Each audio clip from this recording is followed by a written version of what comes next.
Hey, guys. Okay. So let's just be real. Marketing is like a dirty word for many. In the beginning, in the middle, it doesn't really matter how long you've been in business. There are so many people that dread marketing. They dread marketing strategies. They dread marketing budgets. But here's the thing. If you don't learn how to do it now, then it'll cause you to do more work later. That is just a piece of what we're going to be diving into today. I'm excited.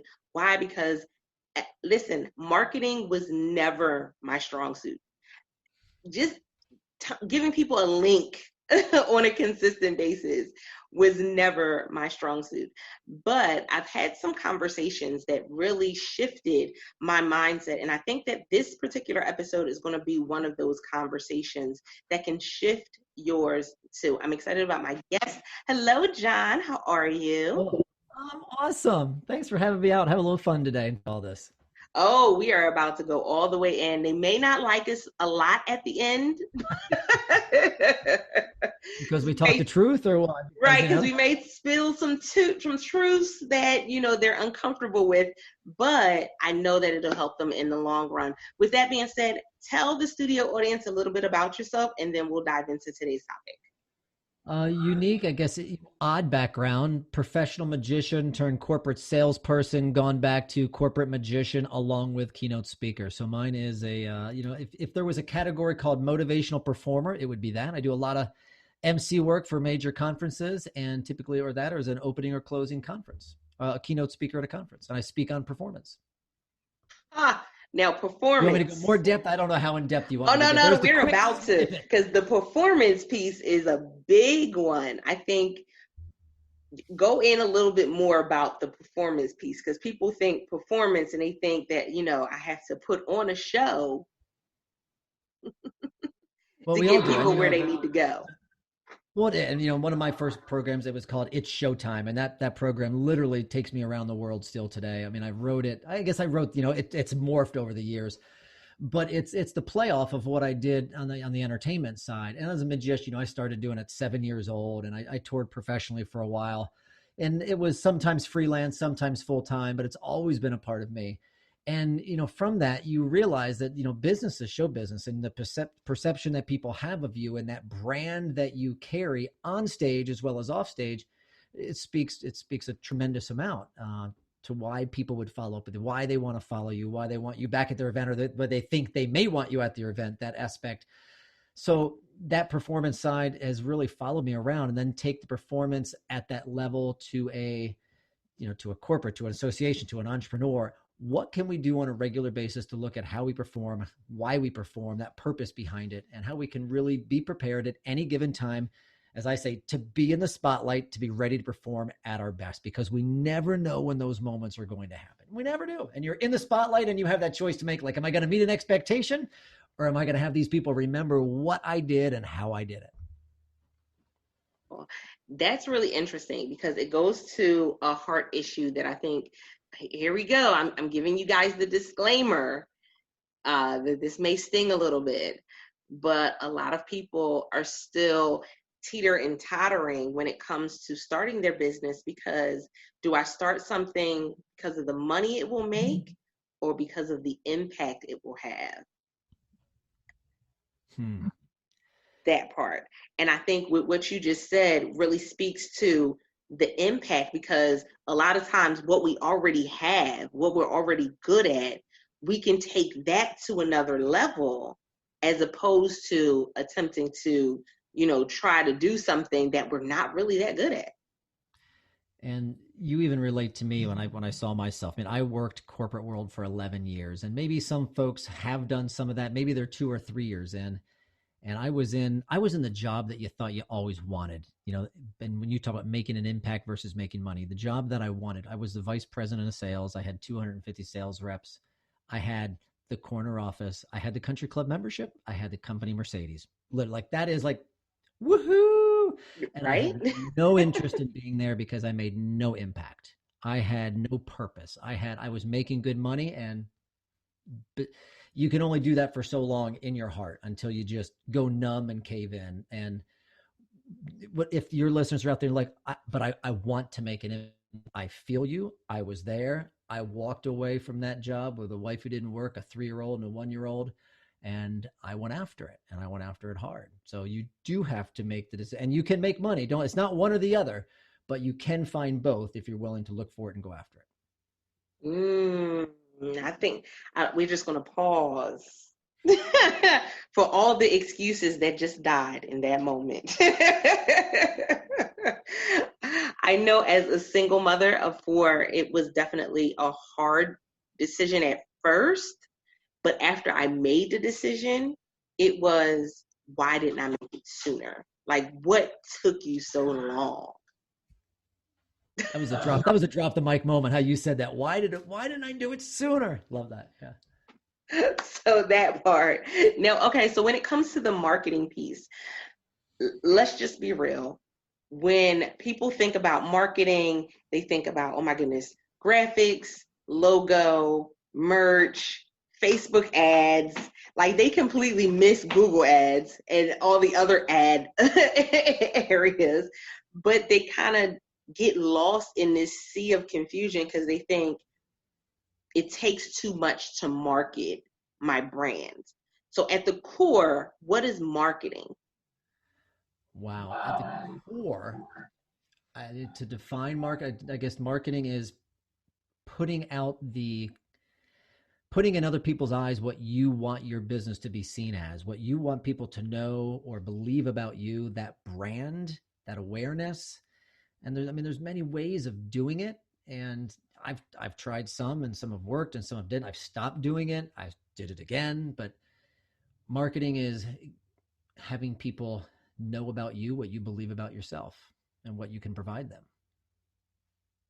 I love that definition. That's a good. I've never said that definition. I just came up with. Somebody write that down. Yeah.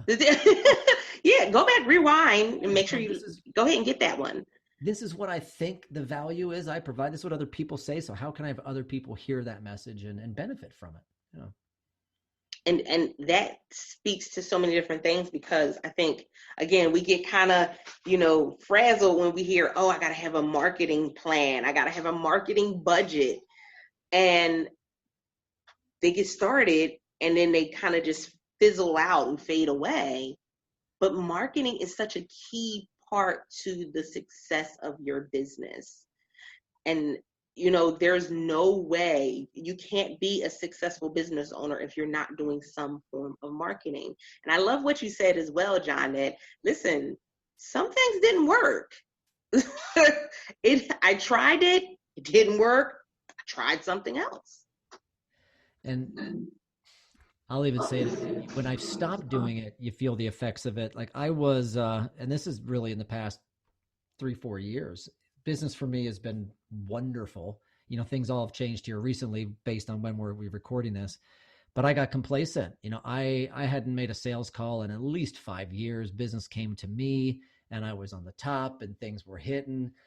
And you know what happened? Then all this happens, and you know what I don't have? I don't have a funnel because I hadn't really marketed lately. And now here's me. Really, I have to retool. And once again, I know exactly what I have to do. I got to spend the money with the right team, with the right product, and get back after it. And to do so, I got to market. So there's even things that I've totally done wrong. Like I let it drop, and now I'm going to feel the effects of it. Unfortunately, it's a consistent approach to keeping that brand out there. Oh, now Lesson you just learned. hit on that. You Lesson just learned. said that naughty F word, funnel. Because that's another one of those things that kind of people are like, oh my goodness, it's so hard. But it's really not. It just, I guess it depends on the level of conversion that you want from your funnel. Of course. I think the other big thing that I did wrong, and you'll smack me for this one. I mean, I really stopped collecting emails. I just, after so many years, I wasn't doing my emails and my going out, and yeah. So if you think, gosh, no one's reading these things anymore, I hate writing these. Yeah, me too. That's how I felt, and I stopped, and it was one of the biggest mistakes I ever did. So So gotta, Yes. Because then you have to get back into a habit of re-engaging them and starting the conversation. It's almost like you were on the phone with them and talking to them, and then you just went silent. yeah. And I gotta rebuild that aspect. Or I have been for a while, but that was one of those things like no one's reading this. We get all too many emails and like, but some do, and some expect it. And when they don't hear from, then you really have to start over. You have to, and from legally, you got to re-opt in everybody, and who's going to do that? So keep on Yeah. it, keep consistent. Ooh, I hope y'all wrote that. Did you write that down? Consistent. That was another write down moment. Why? Because guess what? I can tell you that if you ask any big name speaker, big name author, if you ask any big name entrepreneur, small business owner, whichever, even when it comes to big companies, man, the emails are gold. Like there's money in the emails. There's cash in the conversation.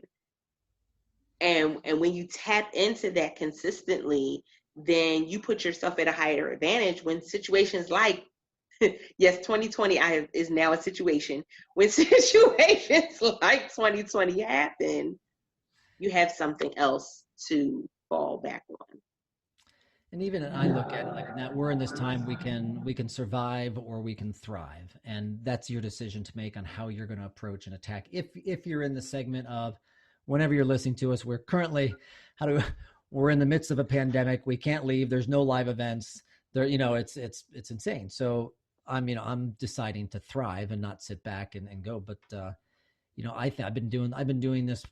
I left corporate world in June of '04. So 16 years roughly. And I remember I went through the '07, '08 recession and all that, and learning how to get through that. I mean, you did absolutely what it takes, and, learning how to tell that story. And, I grew through those years, which was, not many people did, but as a business owner, and especially in this, where we're discretionary income for a lot of conferences and events, my business grew each and every year. So it was kind of wild. And that's valuable too. I think speakeasy listeners, I need you to really tap into what I'm about to say, because for so long we've thought that we had to put on this facade that we got it all together, we don't need to talk to anybody, we don't need to ask anybody any questions. But the reality is that people like Jon are the people that you want to be on the phone with. You want to be in a membership. You want to be in their email sequence. We want to be in there because you want to be able to have someone that you can ask the questions. I know we want to be able to ask our friends. We want to be able to ask our family. We want to, be able to have a business bestie that we can always go to. But something that I don't want you guys to miss is that Jon said he's been in this for how long? I mean, it's 16 years. Sorry. 16 years. Oh, no, you're good. 16 years, guys. Look at all that has transpired in the 16 years that he's been doing this. That means he's seen the good, the bad, the ugly. I think at this point he's seen everything except Godzilla come through.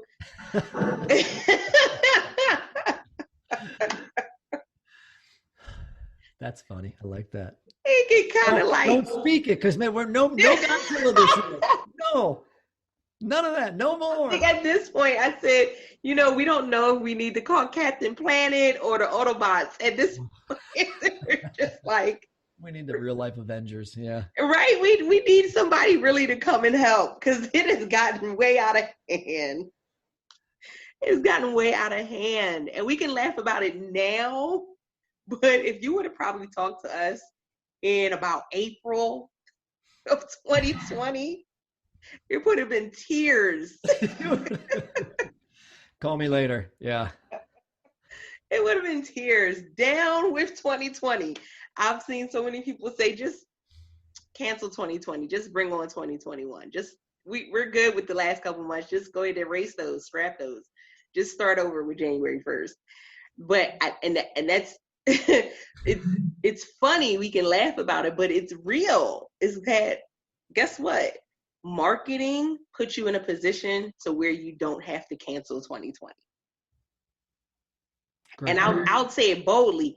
Jon puts you in a position so you do not have to cancel 2020.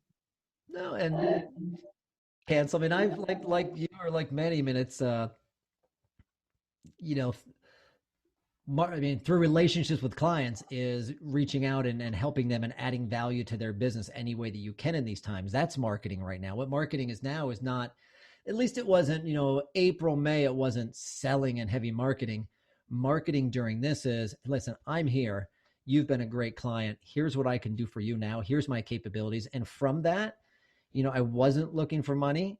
Well, I wasn't. It was truly adding, here's what I can do. But from virtual MC work and just doing straight shows because people need a laugh and doing Zoom bombs on purpose, to come into their sales meetings and but making it. But from that, I'm getting I'm getting referrals. I'm getting, hey, you did that for the tour. I did the Toro dealer awards, for fun. And I came out of the room and bottle of champagne and this. I'm like, we want you to do that for how much is that charge? I'm like, ooh,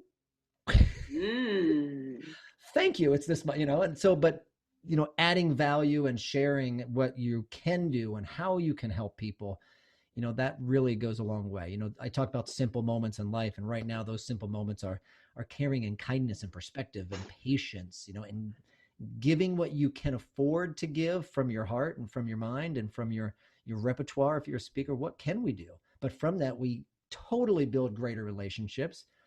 And the ones that I did free stuff for earlier on, I mean, I absolutely think they'll come back to me and we really appreciate you. We need you back this year. I'm like, you do. And thank you.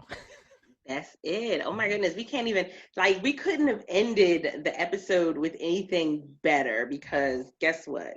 How you show up and how you serve is going to be how people remember you. We know that we went from it being 7 degrees of separation to about 3. And so the ideal clients, the person that you want to connect with, the platform you want to be on, it's only about 3 people away from the one that you're talking to right now. And that's, again, it goes back to how valuable those conversations are. This episode, y'all need to download it, put it on repeat, share it out. Why? Because guess what? Somebody else is going to be stressed out, pulling their hair out, thinking about marketing and having those conversations. And this is definitely going to be an episode that can ease them into being able to make it work for them. With that being said, Jon, let them know how they can reach out to you for more information and where they can find the book as well. No, absolutely. I'm an easy Google. It's Jon Petz, which is I'm a JonPetz. So similar to your name. We were joking at that about ahead of time. So you can Google Jon Petz. Even if you spell it wrong, I'll come up. Thankfully, I Google easy, and phone's on there, or Jon@jonpetz.com. Yeah. Love to connect. That's it. I love it. Oh my goodness. Guess what? Speakeasy podcast listeners, this episode was one that was for the books. Why? Because again, this can be a successful year for you. It's all about what you do with it. With that being said, make sure that you join the conversation. Give us a review, bit.ly/speakeasy podcast show. And until next time, guys, don't forget to press it out. See ya.